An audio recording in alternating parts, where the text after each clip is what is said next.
नमस्कार मित्रों, हिंदुस्तानी मानस पॉइंट पे आप लोगों का स्वागत है। और मैं आज आप लोगों के लिए जो है शब्द पे वीडियो लेके आया हुआ हूँ। शब्द क्या होता है आप शब्द को जानेंगे, शब्द के भेद उपभेद को जानेंगे, किन आधारों पर शब्द का कौन सा भेद है वो भी आपके एग्जाम में पूछ लिया जाता है कभी कभी, वो आधार भी जानेंगे। और आइए हम लोग जो है चर्चा करते हैं। जैसा कि शब्द जो है क्या होता है, व्हाट इज वर्ड जो है, या यूँ कह सकते हैं शब्द को व्हाट इज वर्ड, नहीं इंग्लिश में कहेंगे वर्ड। व्हाट इज वर्ड, शब्द क्या है, ठीक है। तो शब्द क्या है, तो आप जानते हैं कि जो हिंदी वर्णमाला या संस्कृत वर्णमाला या अंग्रेजी वर्णमाला या दुनिया की किसी भी वर्णमाला में जो वर्ड होते हैं, जो वर्ण जो वावेल और कॉन्सोनेंट होते हैं, यानी जो स्वर और व्यंजन होते हैं, वो स्वर और व्यंजन जब प्रयुक्त होते हैं और उसका एक अर्थ निकलने लगता है तो उससे शब्द का निर्माण होता है।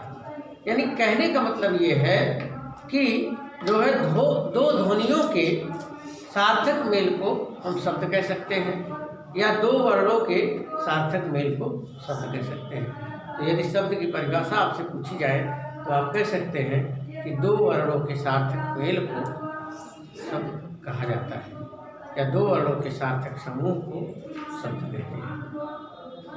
शब्द के भेद की बात करते हैं तो शब्द का जो भेद वो कई आधारों पर है, जिनमें से व्याकरणिक प्रकार के आधार पर, स्रोत या उत्पत्ति के आधार पर। इस व्याकरणिक प्रकार के आधार को जो है हम एक और आधार कह सकते हैं, जो ये कौन सा आधार बोलता है, रूपांतरण, ट्रांसफॉर्मेशन, ठीक है, रूपांतरण के आधार पर, ठीक है। और ये जो स्रोत है, इस स्रोत के आधार पर या उत्पत्ति के आधार पर, ठीक है, तो इसको देखेंगे। और तीसरा जो आधार है वो अर्थ का आधार है, और चौथा जो है रचना या बुनावट का आधार या संरचना का आधार, और पांचवा जो है वो काव्य शास्त्रीय आधार। तो आइए सबसे पहले हम व्याकरणिक प्रकार या रूपांतरण के आधार की बात करते हैं। जो है तो आपने देखा कि जो है व्याकरणिक प्रकार के आधार पर ये दो भागों में डिवाइड किया गया है, एक विकारी शब्द और दूसरा अविकारी शब्द। विकारी शब्द क्या होता है, वे शब्द जिनमें विकार उत्पन्न होता है, अर्थात वे शब्द जो लिंग वचन कारक आदि से प्रभावित हो जाते हैं, ठीक है। और ऐसे शब्द जो है विकारी शब्द कहलाते हैं। और विकारी शब्दों के अंतर्गत आप संज्ञा, सर्वनाम, विशेषण और क्रिया पढ़ते हैं। संज्ञा क्या है, जैसा कि आप जानते हैं, बचपन से पढ़ते आ रहे हैं, किसी व्यक्ति, वस्तु, स्थान तथा भाव इत्यादि के नाम को संज्ञा कहते हैं। जैसे राम, मेघ, प्रयागराज, ठीक है। या भाव की बात कर ले तो प्रेम, ईर्ष्या, क्रोध, ईमानदारी, तो ये सारी चीज़ें तो व्यक्ति, वस्तु, स्थान, भाव इत्यादि के नाम को क्या कहते हैं, संज्ञा। अब संज्ञा के भेदों और प्रभेदों पे हम अलग से चैप्टर लेके आएंगे, वहाँ पे चर्चा करेंगे। यहाँ हम शब्द पे चर्चा कर रहे हैं, इसीलिए संज्ञा का डिफिनीशन बता के यहीं पे इसको छोड़ रहे हैं। आगे फिर देखते हैं जो विकारी शब्द का जो दूसरा है वो सर्वनाम है। सर्वनाम यानी सभी नामों के स्थान पर जो शब्द प्रयुक्त होता है, और सभी नाम, संज्ञाएं क्या होती है, नाम होती है, अर्थात सभी संज्ञाओं के स्थान पर जो शब्द प्रयुक्त होता है वो सर्वनाम कहलाता है, ठीक है। जैसे अगर कोई वाक्य लिखा गया है कि राम घर जाता है, तो अगली लाइन में हम बार बार उस राम शब्द को नहीं दोहराएंगे, कह देंगे राम की जगह पे वो कर देंगे। ठीक है, राम घर जाता है, फिर आगे हमको कहना है कि राम खाना खाता है, तो हम राम खाना खाता है न करके कह देंगे वह खाना खाता है। तो वह शब्द जो आया वो किसके बदले आया? संज्ञा के बदले। तो इसीलिए ये डिफिनीशन दिया गया है कि संज्ञा के बदले जो शब्द प्रयुक्त होता है वही सर्वनाम होता है। ठीक है, आगे देखते हैं, भेद को प्रभेदों को बाद में चर्चा करेंगे। विशेषण वो शब्द है जो संज्ञा और सर्वनाम की विशेषता बताएगी। जैसे राम एक अच्छे राजा थे, तो जो अच्छा शब्द है ये राम की विशेषता बता रहा है। तो ये क्या हो गया? जो है अच्छा विशेषण हो गया। मान लीजिए हम किसी को जो है किसी का नाम ले लेते हैं, मान लीजिए अनीता का नाम ले लिए। अनीता सुंदर लड़की है, तो अनीता सुंदर लड़की है, तो यहाँ पे सुंदर शब्द जो है वो अनीता की विशेषता बता दे रहा है। अब हम बार बार जो है वो क्या कहते हैं कि वो नहीं अनीता का नाम लेते हैं, तो वह अच्छा गाना गाती है, तो यहाँ कह रही वो अच्छा गाना गाती है, तो जो है वो क्या हो गया? सर्वनाम हो गया। और उस सर्वनाम की विशेषता यानी वो की विशेषता कौन बता रहा है? अच्छा बता रहा है। ठीक है, अनीता की विशेषता सुंदर बताया, यानी अनीता एक संज्ञा थी, उसका विशेषता सुंदर शब्द से बता दिया, और जो है वह शब्द की विशेषता अच्छा शब्द से बता दिया। तो यानी देख रहे संज्ञा के लिए भी प्रयोग हो रहा है और सर्वनाम के लिए। तो संज्ञा या सर्वनाम की विशेषता बताने के लिए जब कोई शब्द आता है वो जो है विशेषण कहलाता है। वो अच्छी विशेषता भी बता सकता है, बुरी विशेषता भी ना, जो भी क्वालिटी है, जो भी विशेषता वो बताएगा। ठीक, अब क्रिया क्या है? क्रिया जो है किसी कार्य के जो करने का भाव पाया जाता है वही क्रिया कहलाती है। यानी जिस शब्द से किसी कार्य के करने या होने का भाव पाया जाए वो that is called as verb, वो क्रिया कहलाती है। जैसे हमने कह दिया कि वो खाना खाती है, तो खाना एक खाना भोजन यानी फूड, और दूसरा खाना क्रिया हो गया, खाने का क्रिया करना। वो गाना गाती है, तो गाने का, ठीक है, गाती जो है ये क्या हो गया? क्रिया। अब आप देखेंगे चाहे वो संज्ञा हो, चाहे सर्वनाम हो, चाहे विशेषण हो, कैसे जो है विकारी है उसको हम साबित करके दिखाते हैं आपको। मान लीजिए एक शब्द ले लेते हैं कि जो है राम घर जाता है, ठीक है, वह खाना खाता है। अब हम आप लोगों में से उदाहरण नहीं ले रहे हैं, ठीक है। अभी आप लोगों में से लेंगे तो मान लीजिए वाल्मीकि को कह दिए या अनीता कह दिए या किसी को कह दिए, रूपक कह दिए, तो कहेंगे सर जी उनको सुंदर करें, हमको नहीं कहें, ठीक है।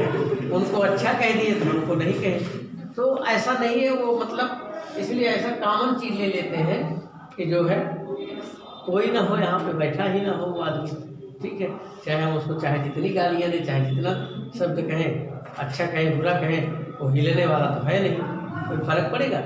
नहीं पड़ेगा ना।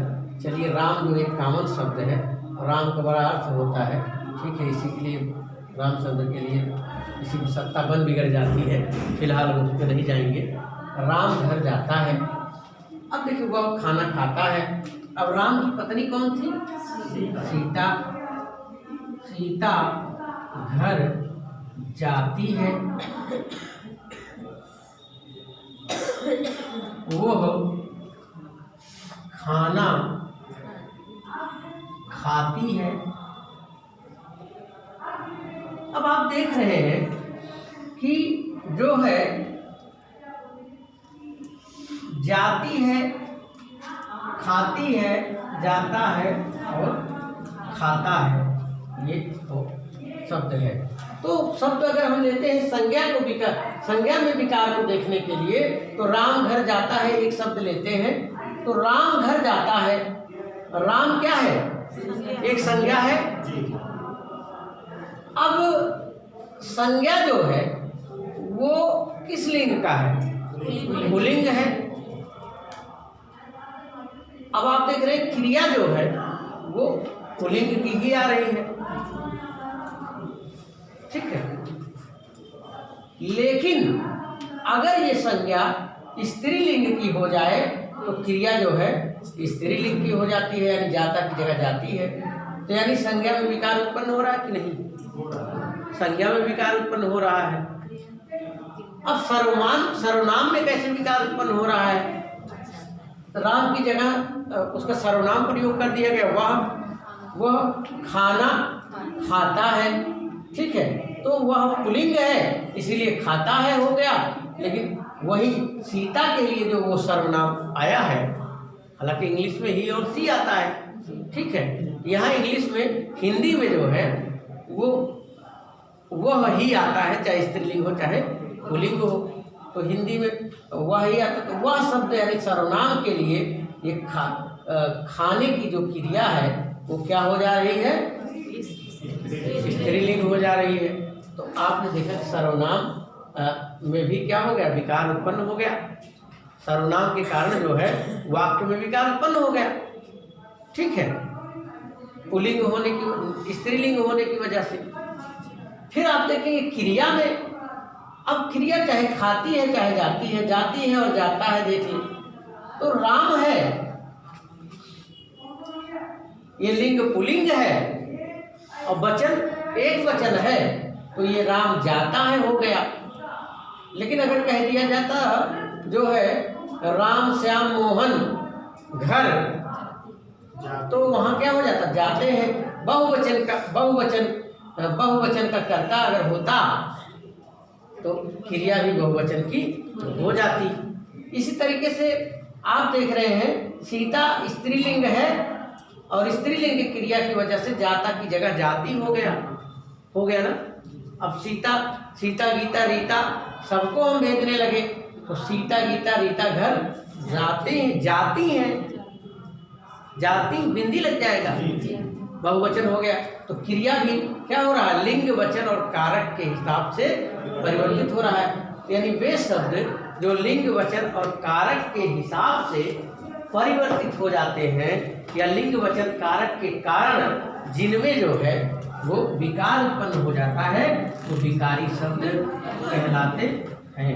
मुझे नहीं लगता कि किसी को कोई डाउट हुआ होगा, तो बिल्कुल बेसिक लेवल से चल रहा हूँ। हालांकि आप लोग तो विद्वान हैं, जानकार हैं, टीजीटी की क्लास ले रहे हैं पीजीटी नेट के लिए, तो यहाँ इस स्तर से बताने की जरूरत नहीं, लेकिन फिर भी मैंने बताया, ठीक है। बाय द वे कोई छात्र जो है वो कम जानता हो, नया हो या अन्य टेट वगैरह भी या विविध प्रतियोगी परीक्षाओं की तैयारी कर रहा, तो उसके लिए भी उपयोगी रहेगा ये वीडियो, ठीक है, एसएससी वगैरह सबके लिए।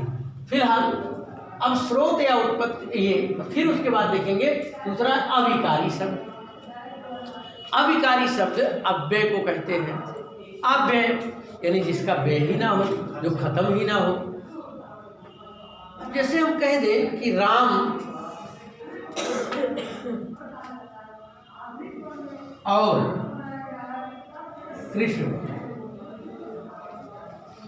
ठीक है, घर जाते हैं।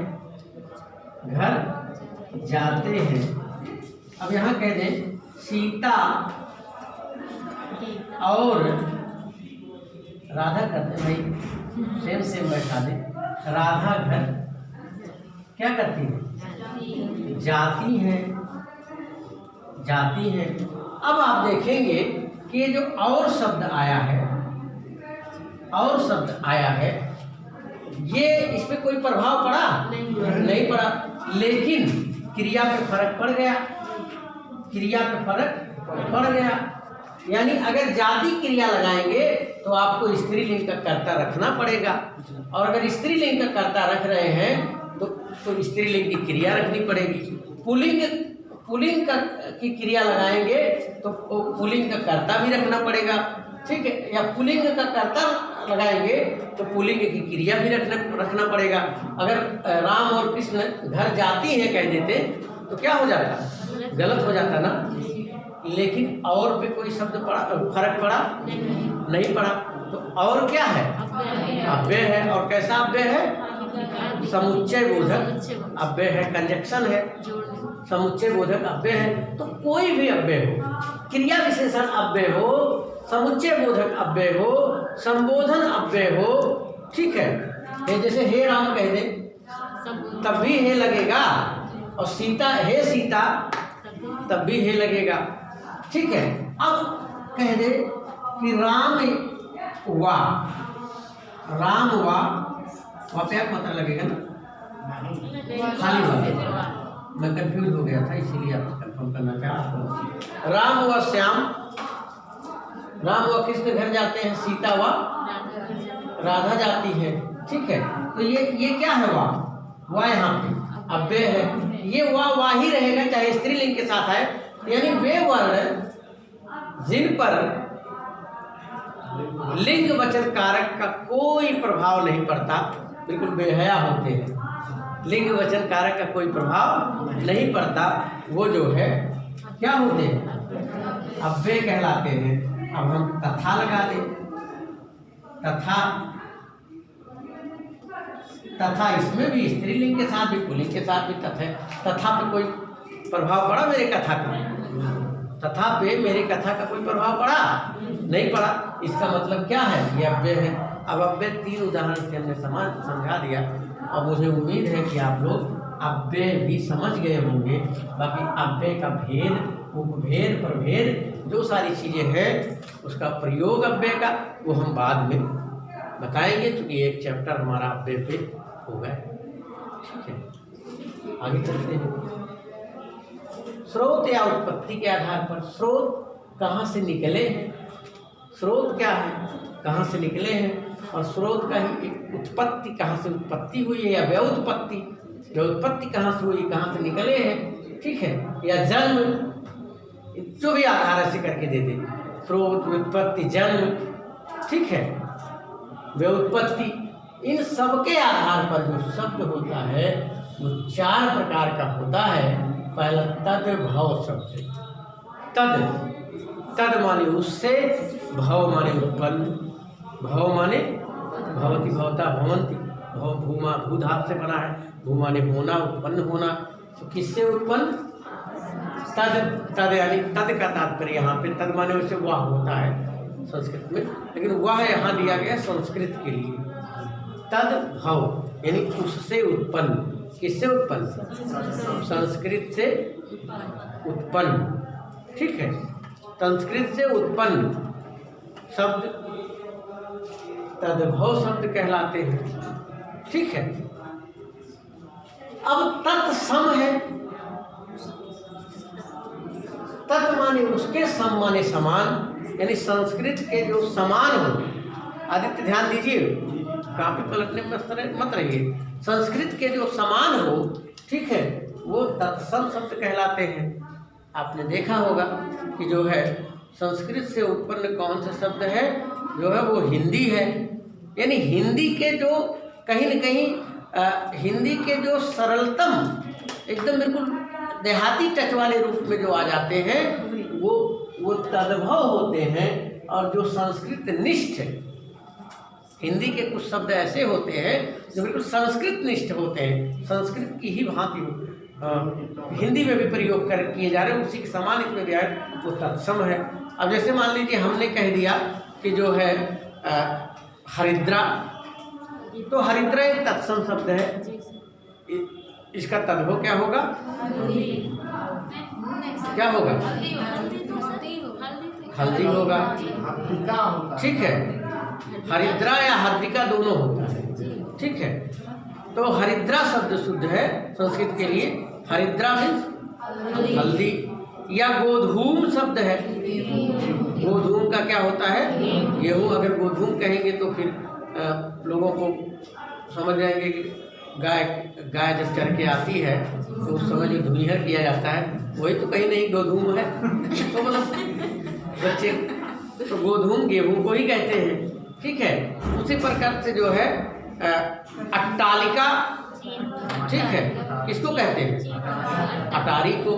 मतलब तमाम ऐसे शब्द हैं, वो शब्द हम वहाँ पे चर्चा करेंगे। रात है, रात के लिए रात्रि, सूरज के लिए सूर्य शब्द इस तरह का प्रयोग करते हैं। तो यानी जो संस्कृत के समान हो वो तत्सम शब्द कहे जाते हैं, और जो संस्कृत से उत्पन्न हुए हो, ठीक है, वो हिंदी शब्द जो है वो तद्भव शब्द कहलाते हैं, ठीक।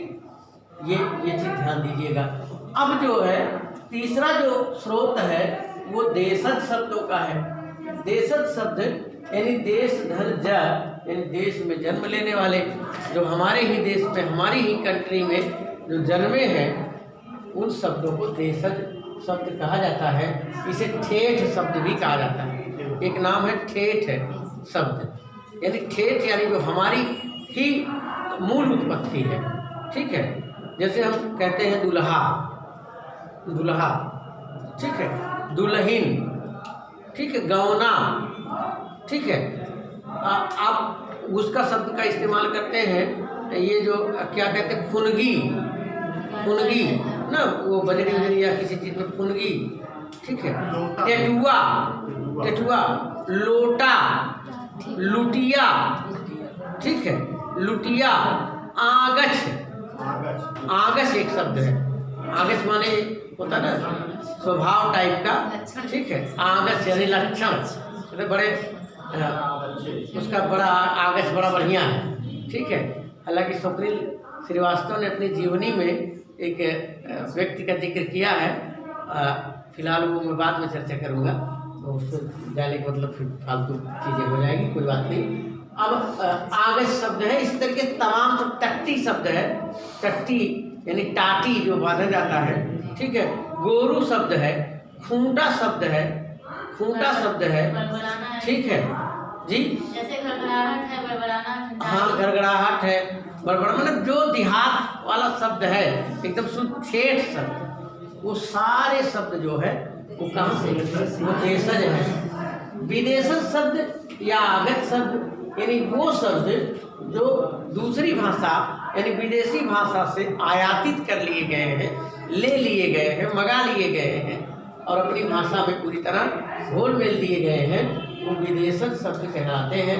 इसमें अरबी, फारसी और जो है पुर्तगाली के शब्द और आपके जो है क्या कहते हैं कि तमाम जो भी विविध भाषाओं के शब्द, अंग्रेजी के शब्द ना, जैसे स्कूल आप कहते हैं तो स्कूल क्या है, अंग्रेजी का है, ठीक है। हॉस्पिटल शब्द क्या है, अंग्रेजी का है। रिक्शा शब्द क्या कहाँ का है, जापानी का है। कैंची कहाँ का है, ठीक है, तुर्की का है। तोप कहाँ का, गमला कहाँ का है, ठीक है। गुलाब कहाँ का है, गुलाब फारसी है, ठीक है। गुलाब और किताब ये फारसी है, ठीक है।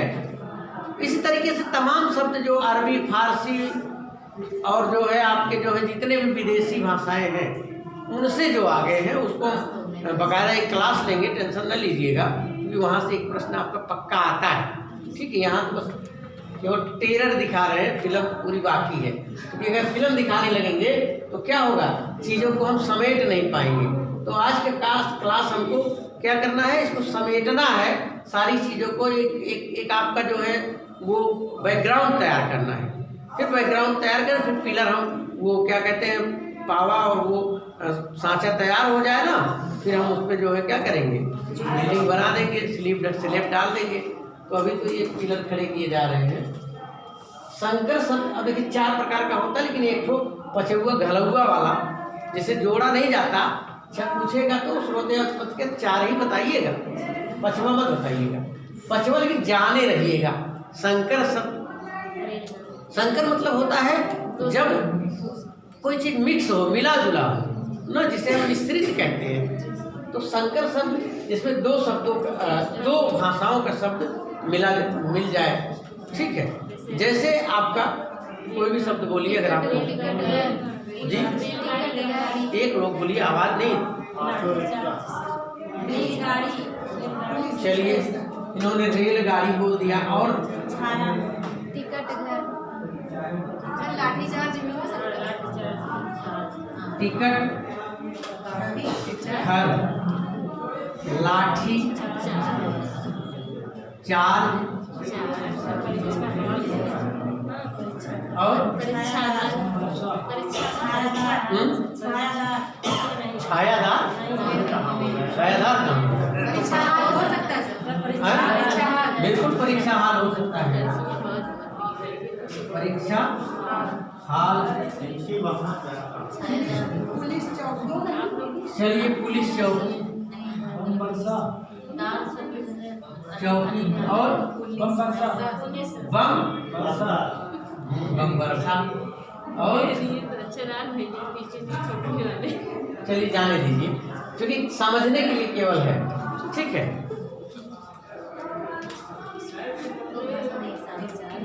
रेल है। रेल शब्द अंग्रेजी का आ गया। गाड़ी शब्द जो है हिंदी का है, तो हिंदी और अंग्रेजी के का शब्द जो है मिलकर के बन गया। टिकट शब्द, ठीक है, आपका हिंदी का शब्द है। ठीक है, और घर, घर का टिकट, सॉरी, टिकट शब्द अंग्रेजी का है। सॉरी, टिकट शब्द अंग्रेजी का है और घर शब्द क्या है? हिंदी का है। लाठी, लाठी आपका जो है देशज शब्द है। ठीक है, और चार्ज अंग्रेजी है। परीक्षा हाल, परीक्षा आपका हिंदी हो गया। ठीक है, और हाल आपका ये आपका परीक्षा एक तत्सम जी नहीं, संस्कृत नहीं है, तत्सम है। हिंदी का तत्सम है, तत्सम शब्द है। ठीक है, परीक्षा हाल जो है, हाल क्या है? अंग्रेजी शब्द है। ठीक है, इसी तरीके से आप देखेंगे बम वर्षा। ठीक है, तो बम जो है ये हिंदी का नहीं है। बम जो है वो गोला बारूद वाला जो शब्द कहाँ से आया था? तुर्की वाला। ठीक है, तमंचा वगैरह बम तो तुर्की। और ये वर्षा जो है संस्कृत निष्ठ हिंदी, यानी तत्सम एक तरीके से हिंदी ही कहेंगे। ठीक है, पुलिस चौकी, पुलिस किसका है? अंग्रेजी का। ठीक है, चौकी ये शब्द है। इसी तरीके से तमाम शब्द आपके निकलेंगे। ठीक है, जो आपके जो है संकर शब्द कहे जाते हैं। ठीक है, संकर शब्द के अलावा कुछ ऐसे शब्द भी हैं जो हम क्या होता है कि मतलब गलत तरीके से प्रयोग करते हैं, गलत तरीके से शब्द का प्रयोग करते हैं और वो प्रचलन में हो जाता है। जैसे हम कहते हैं मीटर गार्ड, मीटर गटवा। ठीक है, मीटर गटवा, तो मीटर गार्ड क्या है? वो मड गार्ड है। मड मीन्स होता कीचड़ और गार्ड मीन्स रक्षा करने वाला। तो कुछ अंग्रेजी के शब्द हम तोड़ मरोड़ के अब बन गया तो सीधे सीधे, नहीं तो दरेरा देकर कबीरदास की तरह हम अपने लहजे में उसको ले लेते और इतना प्रयोग करते, इतना प्रयोग करते, तब मांझ देते हैं तो लगता है कि हमारा ही शब्द है, जबकि अशुद्ध उच्चारण करते हैं ना। मीटर गटवा, मीटर गार्ड, मड जबकि है वो मड गार्ड। मड मीन्स होता है कीचड़ और गार्ड मीन्स रक्षक। जो साइकिल या मोटरसाइकिल या किसी भी 2 व्हीलर 4 व्हीलर वाहन में लगा रहता है, अगर वो ना लगे तो जब कीचड़ में गाड़ी जाए तो कीचड़ कहाँ आएगा? ऊपर आएगा। तो मड यानी कीचड़ से वो गार्ड करता, रक्षा करता है। लेकिन अब उसको हम लोग मीटर गटवा करके, तो तमाम ऐसे शब्द आप गांव देहात में मिल जाएंगे जो बिल्कुल है ही नहीं। हमने जो है उसको दरेरा देके बना लिया अपने प्रयोग के हिसाब से। ठीक है, ठीक है, उसको देशज भी नहीं कहेंगे। ऐसा नहीं कि मीटर गार्ड देशज है, देशज भी नहीं है। वो क्या है कि हम अंग्रेजी बोलने के चक्कर में, ठीक है, इंग्लिश बोलने के चक्कर में इंग्लिश कर दिए उसको। ठीक है, इंग्लिश और हिंदी, मतलब जो हिंदी ना हो ना इंग्लिश हो, दोनों के बीच का बन जाए इंग्लिश रहता है। चलिए आगे चलें जी। क्या हाँ, डॉक्टर साहब, डाक माने कुत्ते से, डर माने डरने वाले ना, डॉक्टर साहब आवत है। तो मतलब कुछ ऐसा हम लोग कर लेते हैं। मास्टर साहब को मास्टर साहब कहेंगे, मास्टर साहब, ठीक है। मतलब ऐसे ऐसे शब्द हम ईजाद कर लेते हैं जो बिल्कुल कहीं नहीं है। तो कम से कम आप लोग शिक्षित व्यक्ति हैं, आप लोग इस सब चीज़ों का ध्यान रखिएगा। चलिए आगे चलते हैं। तो ये आपका स्रोत या उत्पत्ति के आधार पर ये हो गया, ठीक है। अब हम अर्थ के आधार पर बात करते हैं। अर्थ के आधार पर भी शब्द के कई भेद होते हैं, जिसमें कुछ शब्द ऐसे होते हैं जिनके जो है कई अर्थ निकलते हैं। तो उन शब्दों को हम अनेकार्थी शब्द कहते हैं। जैसे आपका अंक ले लिया, हालांकि ऊपर से शुरू करते हैं। पर्यायवाची शब्द, यानी पर्यायवाची शब्द को एक और शब्द कहा जाता है समानार्थी। पर्यायवाची या समानार्थी, ठीक है। पर्यायवाची या समानार्थी, समानार्थी शब्द, ठीक है। पर्यायवाची या समानार्थी शब्द, यानी समान अर्थ या पर्याय अर्थ देने वाला शब्द जो है जी। जो आप मिटाए हैं उसके जगह पे समश्रुति भिन्नार्थक शब्द होगा। हाँ, भिन्नार्थक शब्द कह सकते हैं। समश्रुति, समश्रुति यानी समान रूप से सुना जाए और वो भिन्न अर्थ दे। समश्रुति भिन्नार्थक शब्द कर लीजिए, भिन्नार्थक शब्द, ठीक है।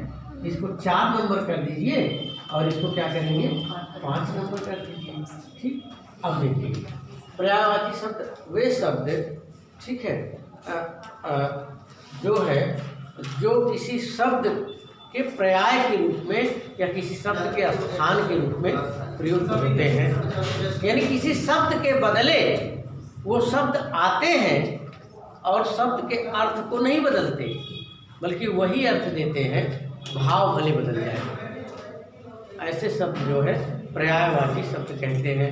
अब जैसे हमको सूर्य कहना है तो हम दिनकर कह सकते हैं, दिवाकर कह सकते हैं, भानु कह सकते हैं, भास्कर कह सकते हैं, ठीक है।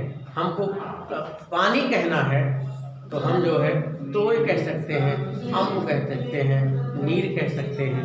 लेकिन अगर हमको बादल कहना है तो तोय अम्ब नीर में ही दा लगा देंगे, तोयद अम्बुद नीरद, ठीक है, इस तरीके से कह देंगे। और अगर उसी में जा लगा देंगे तो कमल हो जाता है, तोयज अम्बुज नीरज, ठीक है, जलज सरोज।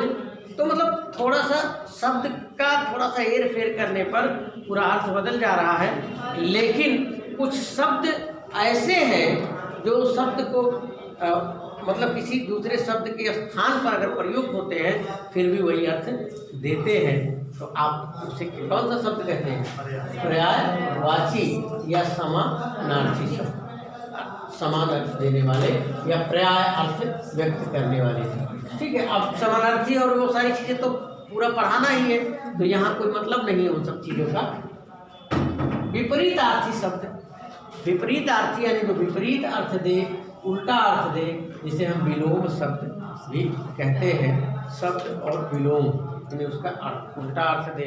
तो आप लोग बहुत विलोम शब्द जानते हैं, लड़का का लड़की पढ़े होंगे, माता का पिता पढ़े होंगे, ठीक है, राजा का रानी पढ़े होंगे, राजा का रंग भी पढ़े होंगे, ठीक है, राजा का रंग भी पढ़े होंगे। टेंशन ना लीजिए, रटा रटाया क्लास यहाँ नहीं रहता। अब राजा का रानी भी सही है, राजा का रंग भी सही है।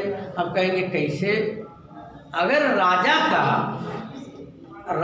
का लिंगगत जो है विलोम बनाएंगे तो रानी हो जाएगा, ठीक है।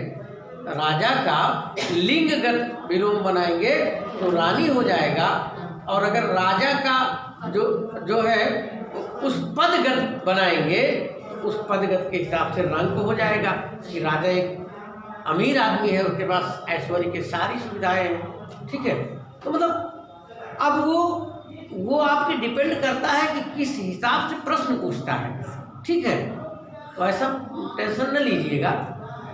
तो जैसे पिता है ना, पिता का माता भी होगा, पुत्र भी होगा, ठीक है।